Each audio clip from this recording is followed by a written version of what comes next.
Oke, assalamualaikum warahmatullahi wabarakatuh. Balik lagi dengan saya Muhammad Fadil Torik 000411100021. Di sini saya akan melanjutkan tentang implementasi 2 modul praktikum kelima mengenai sorting. Mana ada aturan soal atau perintah soal atau problemnya itu untuk memodifikasi algoritma bubble sort agar iterasi terhenti ketika tidak ada lagi data yang akan ditukar posisinya. Jadi maksudnya itu gimana? Ini ada contohnya untuk memperjelas ketika kita akan mengimplementasikan atau mengerjakan problem solving ini. Jadi untuk tanpa modifikasinya seperti ini sampai iterasi ke-9.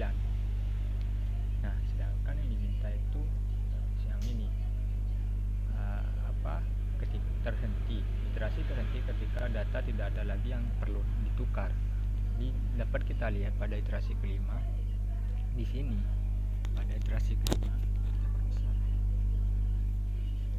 nih pada iterasi kelima ini datanya 1 2 3 4, iterasi 1 tidak ada yang ditukar. Pada iterasi kedua tidak ada yang ditukar juga. Pada loopingan ketiga tidak terdapat pergantian data, tidak ada penukaran data. Sampai iterasi keempat pun tidak ada penukaran data, jadi sama 1 1 2 2, jadi sudah terurut, dapat dikatakan seperti itu. Nah, pada tanpa modifikasi itu sampai iterasi ke-9, meskipun datanya itu sudah tahu, sudah terurut, berhubung bubble sort memang demikian cara kerjanya. Jadi ini soalnya minta dimodifikasi sampai jika tidak ada lagi yang perlu dilakukan penukaran, maka iterasinya cukup sampai di situ saja. Dengan kata lain itu sudah terurut, datanya sudah terurut. Jadi di sini saya akan mencoba menjelaskan codingannya. Ini codingannya tentang bubble sort. Terdapat data di main programnya 1025, 10 sampai 224 bubble sort. Lalu pemanggilan bubble sort menjalankan fungsi bubble sort dengan argumen B atau datanya tersebut, dan akan ditampung di variabel data.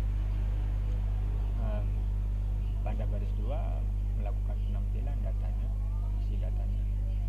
Lalu saya menetapkan banyak data itu sama dengan len data min 1. Nomor nanti sebagai iterasi, urut sama dengan false juga sebagai iterasi. While banyak data, jadi datanya itu kurang lebih besar dari sama dengan 0, dan urutnya sama dengan false. Nah, ini urutnya itu apa? Untuk kita mengetahui apakah pada iterasi tertentu itu sudah terurut atau belum gitu. Nah, nanti ada pada kondisi mana saya akan jelaskan. Dan selanjutnya ada well tahap banyak data. Tahap sama dengan banyak datanya. Banyak data ini akan dilakukan iterasi atau akan dilakukan decrement, pengurangan nilai pada nilai banyak data. Banyak data ini akan berubah-ubah. Jadi tahap ini sesuai dengan perubahan banyak data. Count sama dengan 1, penetapan count sama dengan 1, cek. Nah, ini cek sama dengan 0 ini untuk apa? Ada hubungannya dengan urut, variabel urut ini.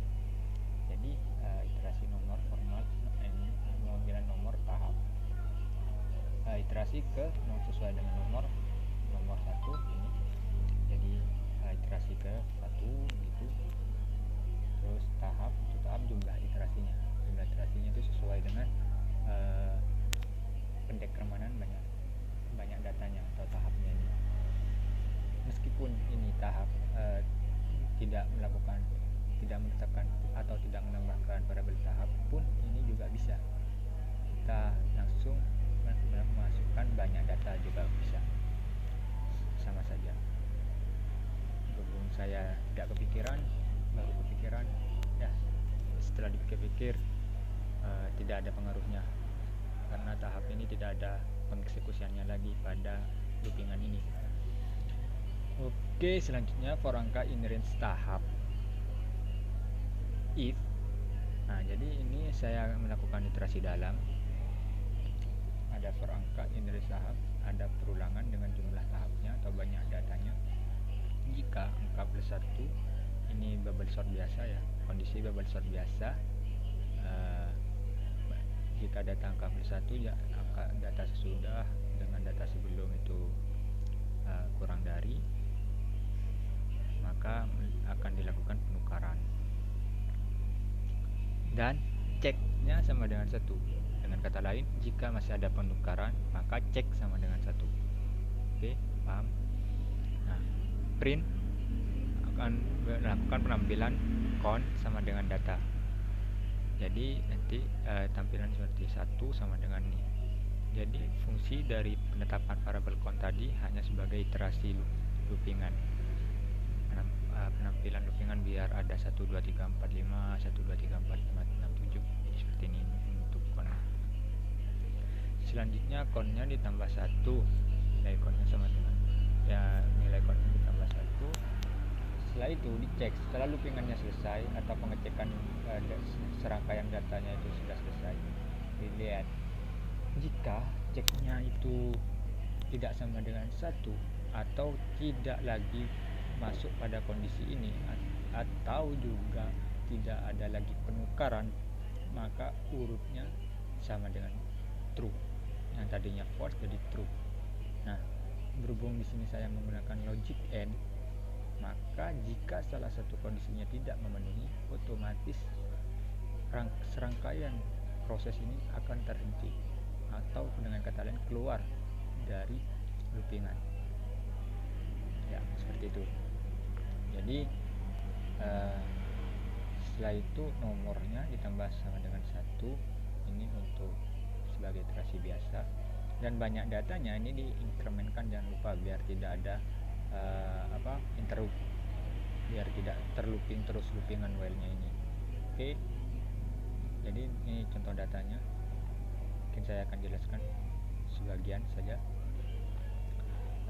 Di sini ada data, dimasukkan data dengan indeks awalnya 10. Indeks nolnya itu nilainya 10. Lalu masuk ke sini, print iterasi ke ya. Nah, di sini tahap ini kan berarti tahap dari 0 sampai ke tahap 0 sampai ke tahap. Terus jika angka +1, jadi kan 0 tadi, 0 itu ditambah 1, maka indeks ke 1 itu adalah 2 dan angka itu adalah 0, maka indeks ke 0 itu 10. Jadi apakah 2 kurang dari 10? Jika iya, maka dilakukan penukaran. Nah, di sini dapat dilihat pada iterasi pertama itu 2-nya sebelumnya tadi ada indeks 1 itu ditukar ke posisi yang 10 tadi. Jadi seperti itu. Nah, untuk yang iterasi kelima ini yang penting dicek 1 indeks ke 0 1 apakah kurang dari 2? Tidak. Selanjutnya itu lanjut, dapat kita lihat di sini sudah terurut dari terkecil ke yang terbesar. Dilihat dari iterasi pertamanya atau dilihat dari sini itu sudah terurut 1 2 2 2 4 5 8 10 20. Nah, di sini kita dapat lihat di sini apakah di sini itu terurut. Berhubung ini adalah program yang tidak tahu apakah itu terurut atau enggaknya, maka itu akan dilakukan pada iterasi selanjutnya. Cek pada iterasi selanjutnya itu apakah masih ada proses pergantian. Nah, di sini kita dapat menyimpulkan jika tidak ada penukaran data, otomatis data yang terakhir ini sudah terurut, maka ini hanya untuk memastikan saja. Nah, ternyata ini tidak ada penukaran, jadi cukup sampai di sini saja, cukup pada iterasi kelima saja, dan iterasinya selesai. Mungkin itu saja yang dapat saya sampaikan pada pertemuan kali ini. Terima kasih atas perhatiannya. Assalamualaikum warahmatullahi wabarakatuh.